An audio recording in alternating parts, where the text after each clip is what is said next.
wowmx.tv.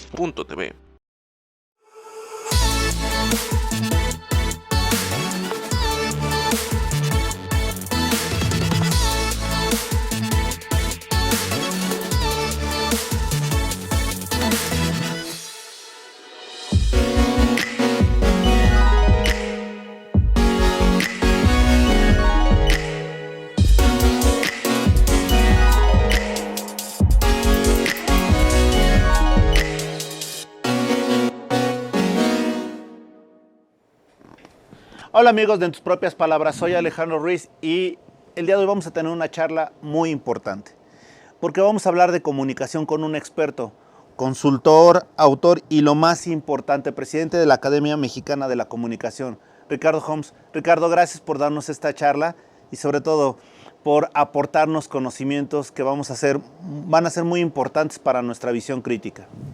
Pues muchas gracias, Alejandro, de tener la oportunidad de estar con tu auditorio.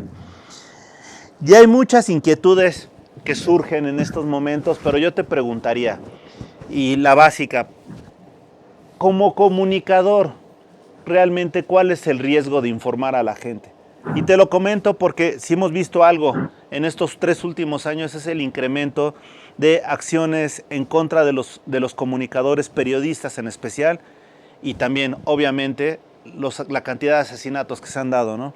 Entonces te pregunto, ¿cuál es el principal riesgo que tiene el comunicador en estos tiempos?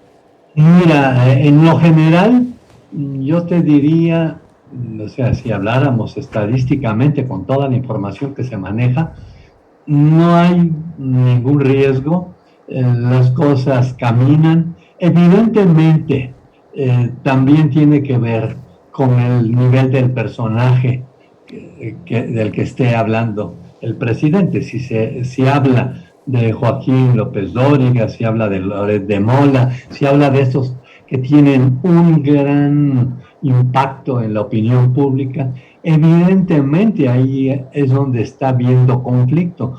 Un conflicto que también ha cambiado de forma, porque te quiero decir, Alejandro, yo recuerdo cuando empecé hace muchísimos años mi trayectoria profesional, pero muchísimos, había muchos instrumentos del Estado que realmente controlaban a los comunicadores, ¿sí? Había también a los medios de comunicación, había censura. En la época del Estado mexicano, pues de los años de fin del siglo XX, había muchos y que los controlaban desde con el suministro de papel para los periódicos. Los comunicadores tenían, por ejemplo, la gente de radio tenía que pasar exámenes, ¿sí?, para tener una licencia de locutor. Hoy no existe nada de eso, ¿sí?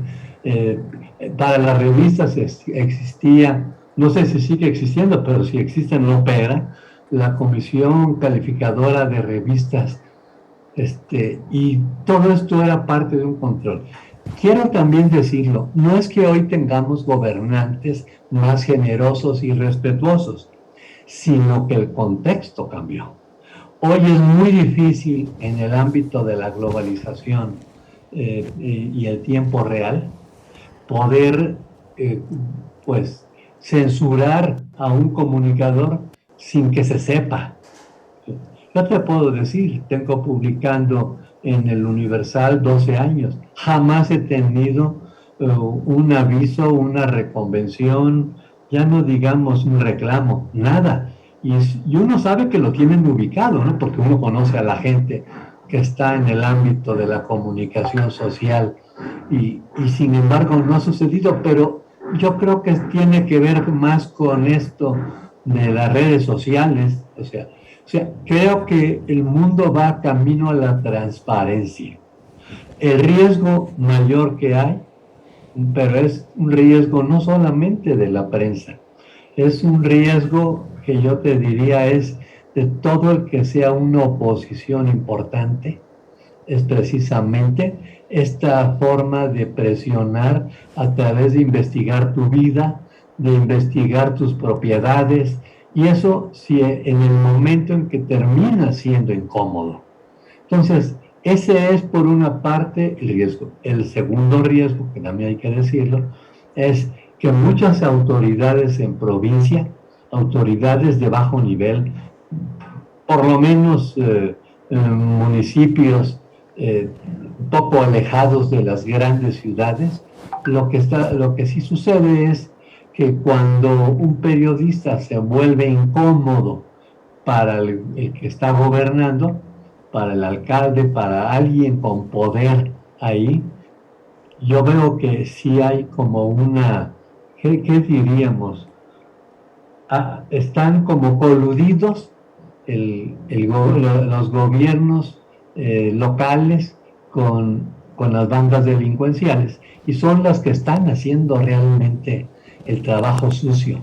Y es ingenuo pensar que sea por motivo de que se les ocurrió a los delincuentes. No, es en esa complicidad que se da de tú me haces un favor y yo te dejo actuar, y oye, necesito que me quites a este. Y esto es lo que ha estado pasando. Y decir es que son los delincuentes. No, son las autoridades locales que están deshaciéndose de quienes terminan pues obstaculizando sus deseos, los que las ponen bajo la lupa, ¿no? Y denuncian lo que está sucediendo en la provincia mexicana. Yo creo que ese sería el panorama. No sé si con eso dejé claro. Claro que sí, mira, y otra de las cosas que antes hablábamos, sobre todo de los tipos de censura que pueden llegar a haber, era la censura que te daba, obviamente, la ley, el gobierno, el productor, el anunciante y finalmente la autocensura, en términos generales. En ese panorama, ¿tú crees que ha cambiado algo? Yo pienso que no ha cambiado mucho, pero sin embargo ya es menos evidente la presión en contra de un comunicador, ¿sí? Y es menos evidente porque tendrían que ser muy cautelosos para poder callar a alguien, porque hay que decirlo, la sociedad ha crecido mucho en participación ciudadana. Yo veo que todos estos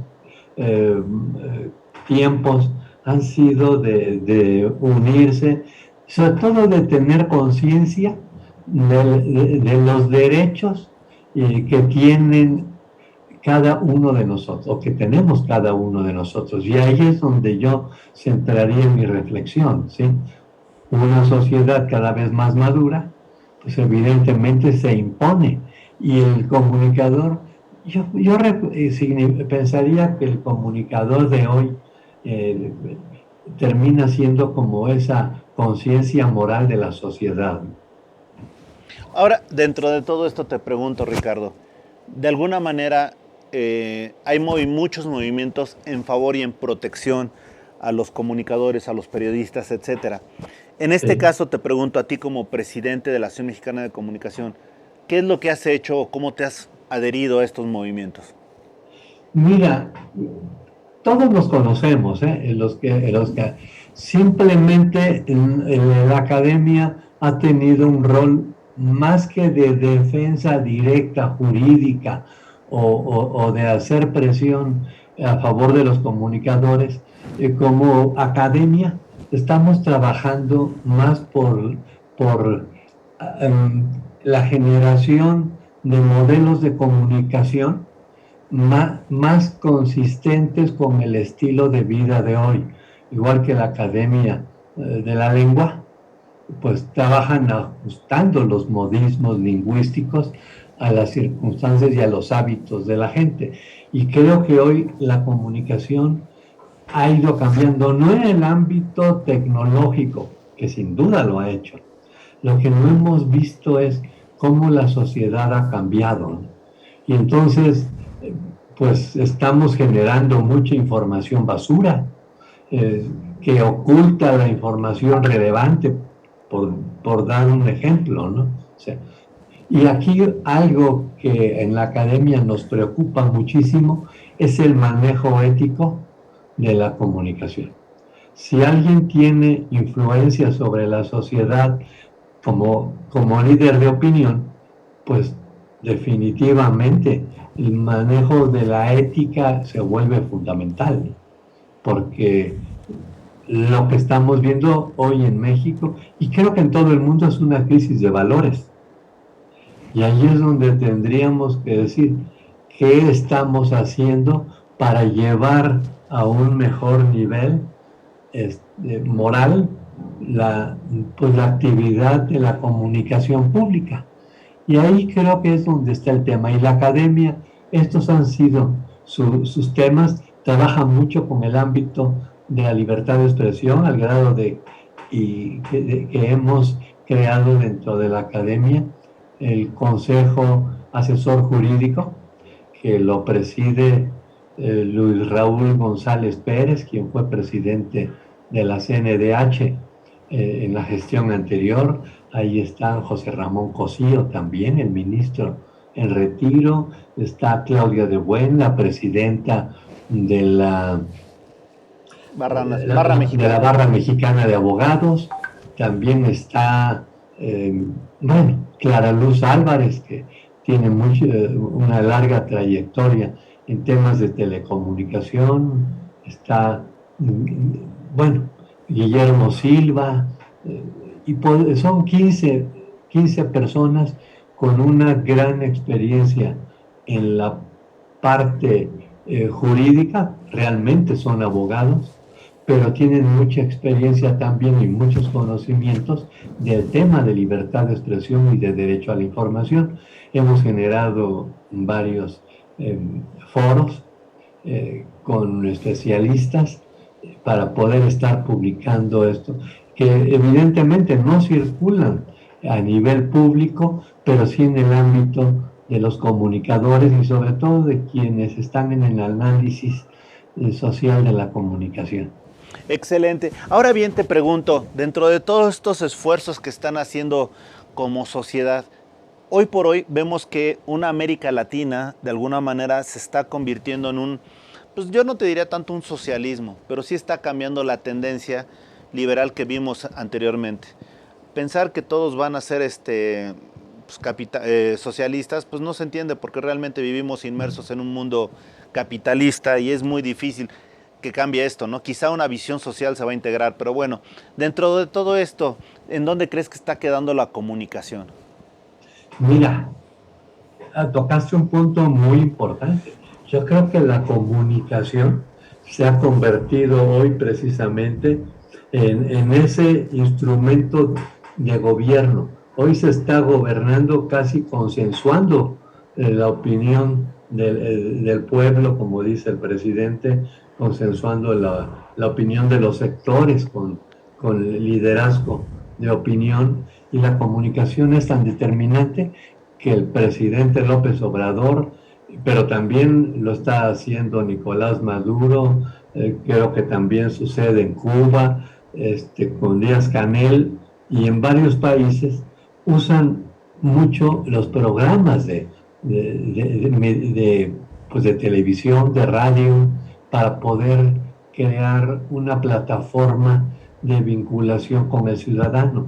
Creo que ahí es donde está hoy, al grado de que hay un gran riesgo, y que es por tanto querer quedar bien con el ciudadano, o más bien con el elector, porque veo que la preocupación es ver al ciudadano como un elector, que realmente no se están tomando las decisiones correctas para el crecimiento de un país o de una región. O sea, se está haciendo lo que la gente quiere, y ahí es donde empieza toda esta problemática anclada pues en paradigmas, ¿no? Como cuando hablamos en México de los temas de seguridad pública, y vemos cómo el presidente López Obrador simplemente quiere no salirse del guión de que el suyo no es un gobierno represor. Pero no tendría ni por qué estar hablando de eso, debiera estar brindándonos seguridad y punto. debiera estar combatiendo a las bandas delincuenciales y no se está haciendo. ¿Por qué? Porque si, como que estuvieran hoy casi tomando decisiones los políticos con base en las encuestas para no bajar en el índice de aprobación.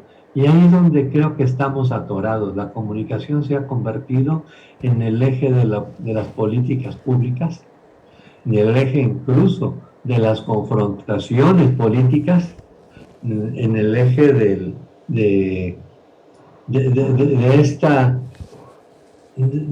este intento por quedar bien con el elector. Y digo elector porque aunque no estemos en elecciones, lo están viendo como elector para cuando venga la elección, a final de cuentas. Pero Ricardo, una pregunta, ¿no te parece también que se ha abusado de los distractores? Bueno, es que es parte de la comunicación, Alejandro. Lo acabas de decir. Los distractores no son más que uno de los recursos que hay para poder evadir los grandes temas que terminan siendo muy comprometedores o muy peligrosos, evidentemente. Y ahí estos distractores pues hacen un rol de convertirse en una cortina de humo que hace a que la gente se distraiga del tema importante para caer donde la agenda del presidente pretenda. Y aquí lo vemos, quien pone la agenda presidencial, pues es el presidente, perdón, la agenda política del país, pues es el presidente desde la mañanera. O sea, no hay nadie más. Él es el que nos pone donde está lo importante y que quiere que todos nos pongamos a discutir y a dilucidar sobre esos temas. Y por eso luego terminamos enfrascándonos pues en discutir temas que no son tan prioritarios, cuando los más prioritarios, como vuelvo a insistir, la seguridad pública, creo que es el tema más prioritario que hay hoy, porque pues ya llevamos 100,000 desaparecidos, ¿no? No ha disminuido y ha crecido el índice de delitos violentos, los feminicidios. Bueno, el tema de la salud también es muy importante.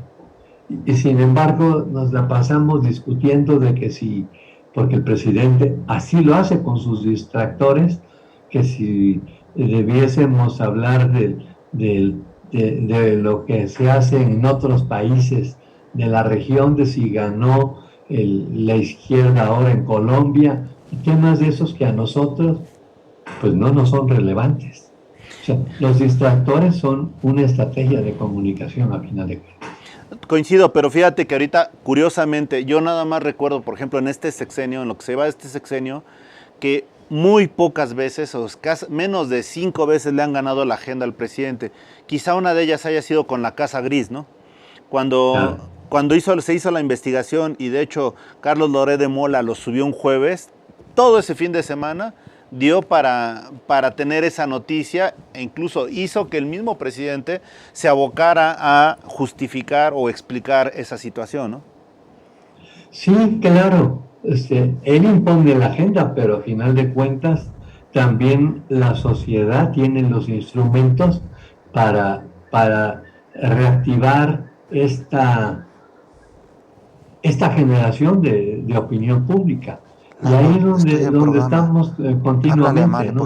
Utilizando la comunicación con fines banales y no enfocándolos, por ejemplo, en hacer esas grandes campañas sociales que nos ayudarían a tener mejores hábitos de salud.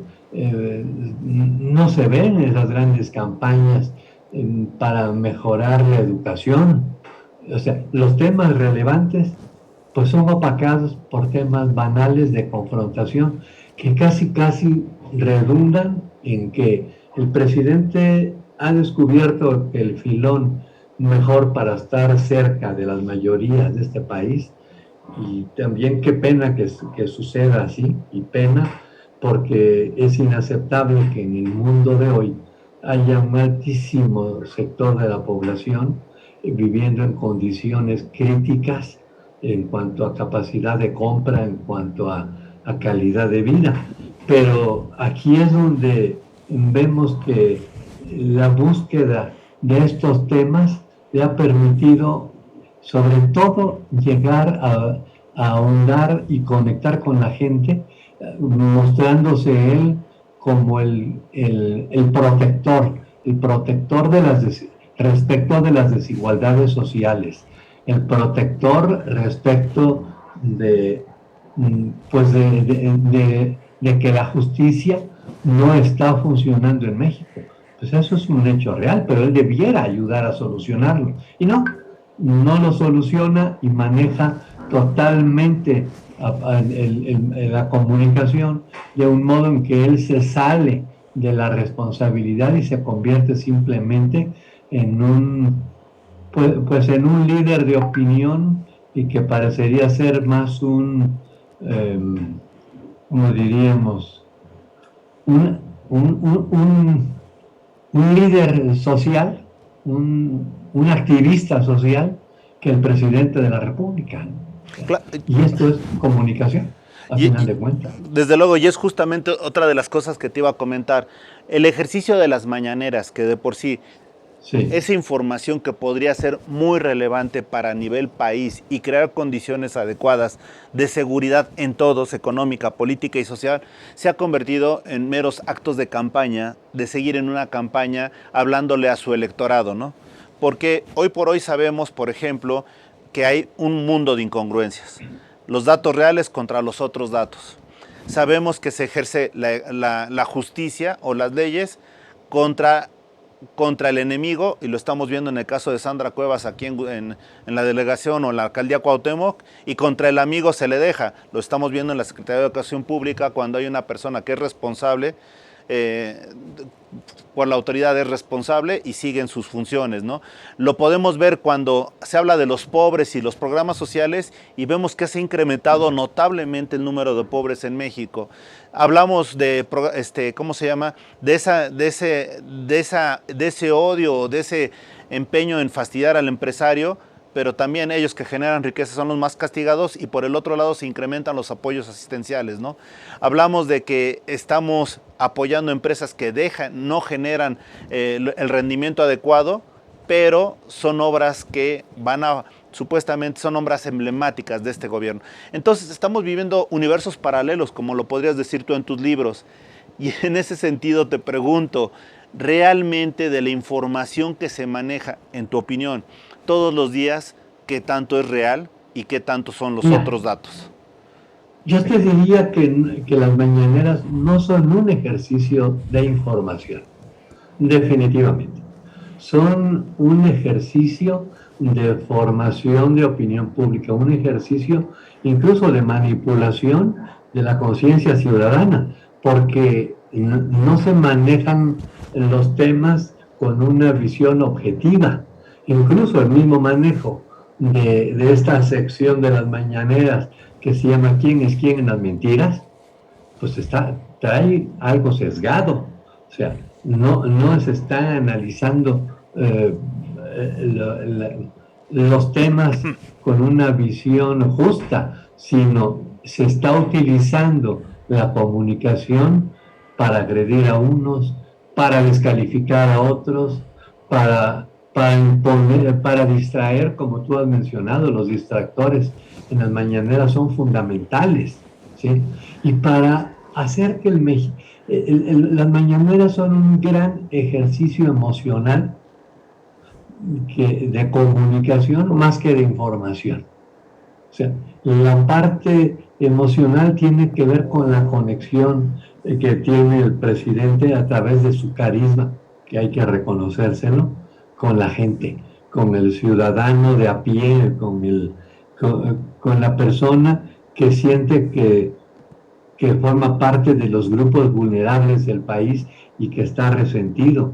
Y la verdad es que hay razón, porque sí, durante muchísimos años, toda la que es la clase media alta y alta de este país volteábamos hacia otro lado, mientras un segmento muy importante de gente la estaban pasando mal. Y hoy pues ahí viene con la reacción.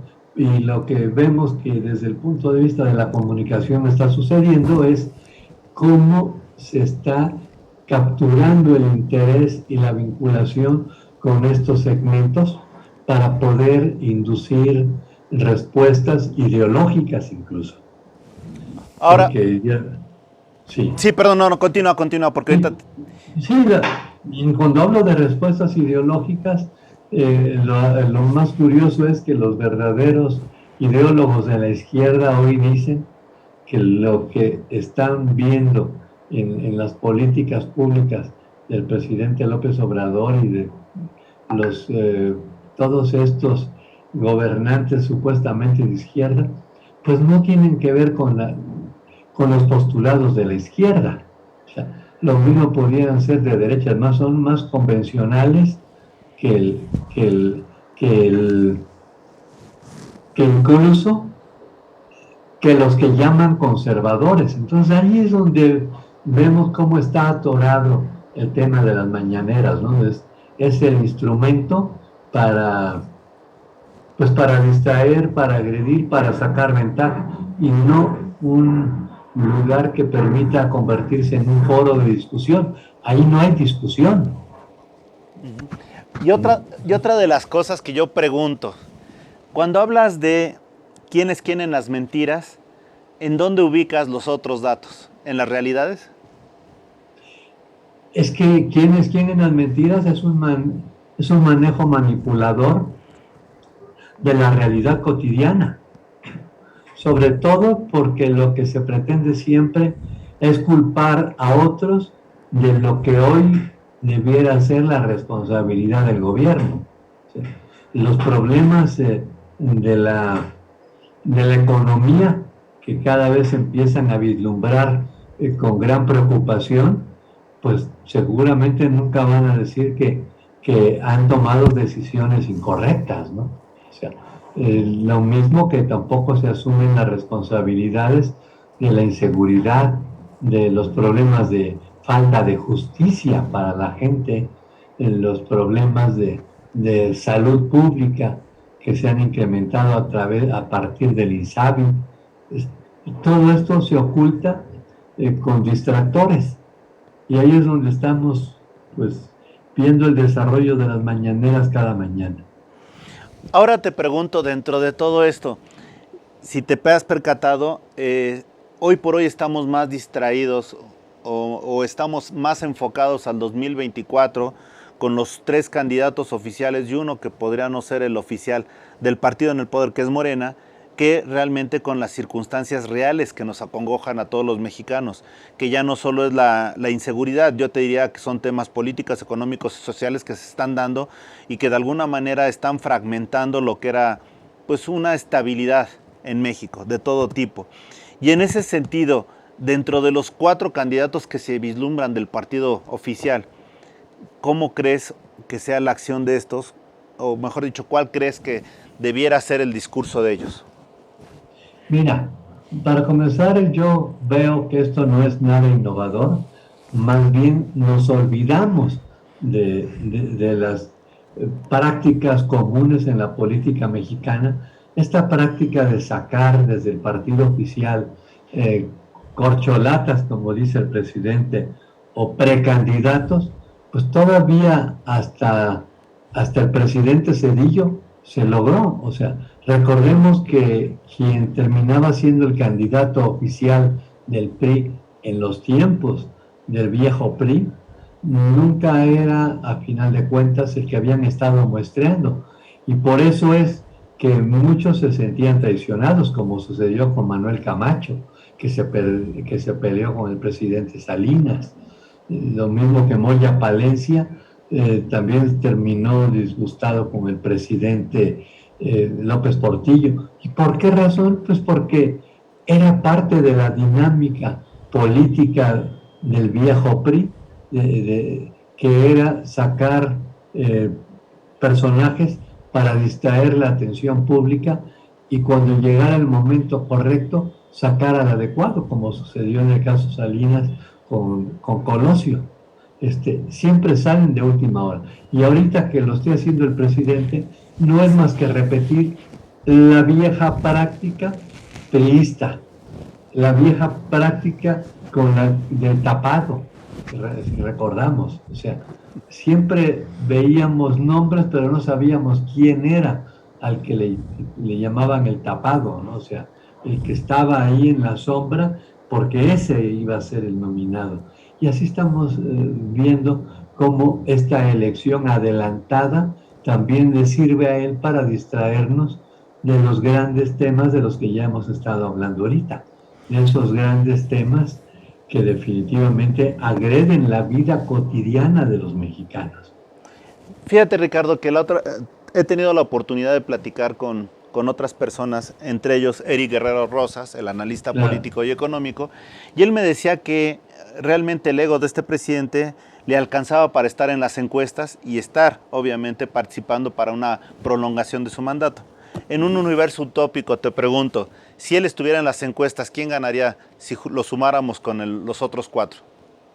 Mira, evidentemente el carisma que él tiene le da para mantenerse mucho tiempo más. Y aquí es bueno decirle a tu público, Alejandro, que gracias a Dios tenemos un principio fundamental que ha sido importante durante los casi 100 últimos años de vida política de este país, que es el sufragio efectivo, no reelección. O sea, la no reelección es algo que impediría que se consoliden pues poderes fácticos, poderes públicos más allá de un periodo. Por ejemplo, la reelección existe, por ejemplo, en Venezuela, existe en Colombia, existe en todos los demás países. México, pues desde el momento en que esto generó la Revolución Mexicana, esta idea que tenía Francisco I. Madero, pues nos protege de que no haya una reelección. Y aquí el tema es de que va a estar el presidente López Obrador en la campaña presidencial del 24, no me cabe duda. Pero él va a estar en el rol de apadrinar al candidato al que él haya decidido, aunque le hayan vendido a la gente la idea de que surgió de una encuesta. No, todos sabemos que el candidato que va a terminar sucediendo al presidente López Obrador es quien le garantice el máximo de protección a su proyecto personal, o sea, porque el proyecto personal se acaba en el año 24. Y entonces ahí estamos viendo cómo él va a tratar ¿qué podríamos decir? De prolongar su influencia política a través de dejar a un incondicional. Pero también aquí yo veo algo muy importante. No es lo mismo estar con todas las capacidades que ya haberse jubilado. Él mismo se la pasa diciendo de que él no pretende seguir, lo acaba de decir recientemente, no pretende seguir teniendo actividad política después de que termine su gestión en el 24, pero en la realidad sí. Y entonces el que quede en su cargo, sustituyéndolo a él, si es de su partido, se va a ver pequeño, porque se le ha idealizado tanto al presidente López Obrador, y él ha sido el artífice de esta megalomanía que lo hace verse como un prócer de la historia, ¿no? No va a haber quien llene los zapatos de él. Y esto precisamente va a ser la debacle de su proyecto, porque no es lo mismo tener veamos esto, el poder se hereda, pero no se hereda el liderazgo personal. Vimos, viéndonos al caso, por ejemplo, de Hugo Chávez. Hugo Chávez era un líder carismático y seducía a las mayorías con sus discursos, y evidentemente la gente lo quería. Cuando llega Maduro y queda, después recordemos que Hugo Chávez murió de cáncer de una forma muy rápida, Bueno, cuando Maduro asume el poder, pues asume eso, asume el control político, pero no tiene el carisma ni la personalidad para generar esa vinculación emocional con la gente. Y ahí es donde empiezan los problemas para él. Y aquí va a suceder lo mismo, quien quede, el presidente que quede, porque sí creo que no veo un candidato opositor que hoy, por lo menos hasta hoy, aunque también hay que decirlo, la política es de coyunturas, ¿no? La política es imprecisa, ¿no? Es difícilmente podemos asegurar que algo va a suceder, pero no vemos un candidato fuerte para la oposición y lo que sí estamos viendo es que él impondrá a su candidato, pero ya que lo deje puesto, no podrá hacer nada más por él y ahí es donde veremos que será un candidato, un presidente débil o presidenta débil que a final de cuentas tendrá que negociar con la oposición y tendrá pues que definir si su lealtad es con el país o es con el expresidente que lo dejó en el cargo, ¿no? Y definitivamente no vendrán buenos tiempos. Y ahí es donde yo quisiera ver este proceso que se inició en este sexenio, que fue la revocación de mandato. La revocación de mandato difícilmente iba a operar en el sentido de la esencia de lo que es teniendo al presidente López Obrador. Nadie pedía que se fuera, pero hay que ver qué sucederá con la revocación de mandato en el contexto de los próximos gobiernos, concretamente del próximo, cuando también empiecen a salir todas las facturas que hoy no salen, porque hoy el presidente es un mago pues para dejar en la en la cortina de humo los grandes riesgos y los grandes problemas que está creando su forma de gobernar. Pero al próximo presidente se las van a cobrar. Ya no va a tener la capacidad para poder seguir operando y ahí veremos que muchos incluso de los proyectos del presidente seguramente tendrán que ser replanteados, reorganizados y veremos que empezarán a acabarse este gran proyecto de la 4T. Ricardo, pero hay algo que me llama mucho la atención en cuanto a la personalidad del presidente. Si de algo estamos seguros, es que no hay nada seguro con él. Es decir, como opositor, era justamente la medida contraria de lo que es hoy como presidente. O sea, si lo tuviéramos, estaríamos hablando de dos personas, pero no, es una. Estamos hablando de una incongruencia. Segundo lugar, ¿cuántas veces ha dicho que lo den por muerto? ¿Y cuántas veces lo dijo? Y resulta que no estaba muerto y finalmente fue presidente. Tercero, él ha dicho algo público que es al diablo las instituciones. No me vengan con que la ley es la ley. Si hay alguien que no cree en las instituciones ni en las leyes y obviamente muestra lo contrario en su actuar, de su decir, es él. En ese sentido, por más que diga que ya se jubiló, realmente te pregunto, ¿tú crees realmente eso? Mira, uno es que no es lo mismo ser oposición, es un rol muy cómodo, no es más que criticar al que está. Y otra cosa es cuando ya acaparaste la responsabilidad de gobernar. Y entonces todos los resultados ya vienen a ser obra tuya y es pues tu responsabilidad hacer que camine. Y ahí es donde está la incongruencia del presidente, que busca todas estas frases melodramáticas, incongruentes, como que entre la ley y la justicia yo me quedo con la justicia. Bueno, es que yo no entiendo cómo puede haber justicia si no es bajo el respaldo de la ley. ¿Cómo es que ahí hablo con las instituciones? Pues si él es el responsable de las instituciones de México hoy, él es el presidente, él es quien las guía las instituciones, no hay nadie más que tenga más poder y más influencia en las instituciones que él.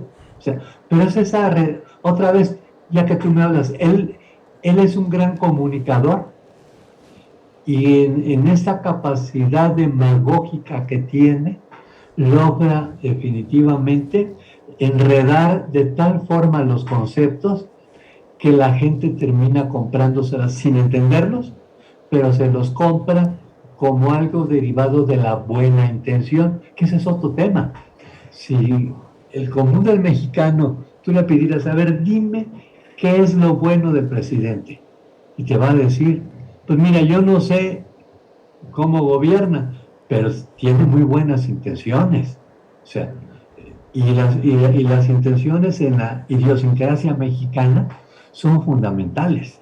O sea, las cosas no son valoradas a partir de los resultados, sino de las intenciones. Y aquí es donde él está siendo un gran comunicador, ¿no? Yo diría que es como el flautista de Hamelin, ¿no? Hay una narrativa que endulza el oído de la gente, se les pone de su lado, no para resolver los problemas que les aquejan, sino se pone de su lado culpando a los otros a los que culpa de no generar las condiciones para resolver los problemas, ¿no? Entonces, esto es parte de lo que es. ¿Cómo podríamos considerarlo? Un comunicador nato, sin conocimientos, pero con una gran intuición política, con una gran empatía para entender las expectativas de la gente, sus temores, sus angustias o sus deseos incluso. O sea, eso es el presidente. Es un comunicador a final de cuentas. Yo creo que lo que debiese distinguir en los tiempos actuales al mejor político. El mejor político debe ser un gran comunicador. Nada más que gobernar es un proceso de administración pública. Por eso hasta decimos, el mejor presidente, el que podría ser el mejor presidente no siempre es el mejor candidato. Y eso es justamente con lo que te iba a preguntar. Estamos a 10 minutos de retirarnos y voy a tratar de ser muy concreto. Se habla de 4 candidatos. Se habla de Marcelo Ebrard, pero curiosamente podrá ser el mejor preparado y el que tenga mayor visión pública, trayecto, etcétera, pero tiene ahí varios problemas, entre ellos la construcción de la línea 12, que hoy por hoy se habrán quemado los expedientes, pero la gente tiene ciertas ideas en contra de él, y obviamente también que sigue siendo fifí a pesar de que lo hayas puesto en una situación roja. Se habla de Claudia Sheinbaum, que realmente al principio era la que parecía era la más fuerte, pero tal parece que no está dando la respuesta adecuada y de alguna manera también está involucrada con la línea 12. Se habla de un Adán Augusto que podrá ser muy cercano al presidente, pero realmente no tiene la presencia a nivel nacional que se quisiera, salvo que la creen de aquí a los 2 años. Y finalmente se habla de un Ricardo Monreal que podría ser la oveja negra, que como lo quiso manejar Felipe Calderón cuando estaba Fox, que él se autocalificaba oveja negra y que no iba a ser lo que no iba a darle continuidad, sino iba a poner una nueva forma de gobernar. En ese sentido, de los 4 que te he dicho, ¿quién crees que tenga la mayor congruencia o comunicación con el actual presidente? Mira, yo te diría esto. Lógicamente, tanto Marcelo Ebrard como Ricardo Monreal son políticos de verdad, que además pueden ser grandes administradores públicos, que eso es muy, muy importante, ¿sí? O sea, ellos saben cómo gobernarlo. Uno gobernó un estado y el otro gobernó la Ciudad de México. Pero no le garantizan al presidente la lealtad para hacer que el proyecto personal del presidente se vaya hacia las futuras generaciones. Por lo tanto, yo pienso que nada más le están dando a tole con el dedo y los veremos seguramente en la boleta, pero también por otro partido. O por una coalición, ¿no? O por una coalición. O sea, ellos no van a ser el candidato del presidente. ¿Qué busca el presidente? Una lealtad incondicional. Y se suponía que Claudia Sheinbaum ¿Se lo podría garantizar? Seguramente se lo puede garantizar porque hemos visto que no sabe ya cómo quedar bien con el presidente. Si hay alguien que se la pasa tratando de agradarle, es ella. Pero realmente el que tiene más lazos afectivos con él desde más años y no tanto de dependencia como Claudia. Claudia le debe su carrera al presidente López Obrador. Es definitivamente Adán Augusto. Y esto nos debe llevar que es el candidato ideal desde la perspectiva del presidente, porque no tiene una personalidad carismática que le haga sombra a lo que el presidente López Obrador es. Y entonces yo creo que el presidente, sin razonarlo, quizá está viendo un poco el modelo cuando el Plutarco Elías Calles, que fue el presidente de México, que consolidó pues realmente la paz después de las guerras de la revolución. Recordamos que dejó de ser presidente porque no podía reelegirse, pero tuvo 3 presidentes en 6 años que estaban a su servicio, que consultaban con él todas sus decisiones importantes, hasta que llegó definitivamente Lázaro Cárdenas y puso fin a esto. Pero ya era otra vez un político con mucho carisma, con carácter, con firmeza, también era militar, ¿sí? Y entonces aquí lo que tendríamos que decir es, el que garantiza desde mi punto de vista la lealtad y no hacerle sombra al presidente, que son los dos aspectos fundamentales para que él decida quién se quedará en su cargo, definitivamente es Adán Augusto, ¿no? Excelente, Ricardo. Yo nada más te diría las últimas dos preguntas. ¿Cómo incorporarse a la Academia Mexicana de la Comunicación?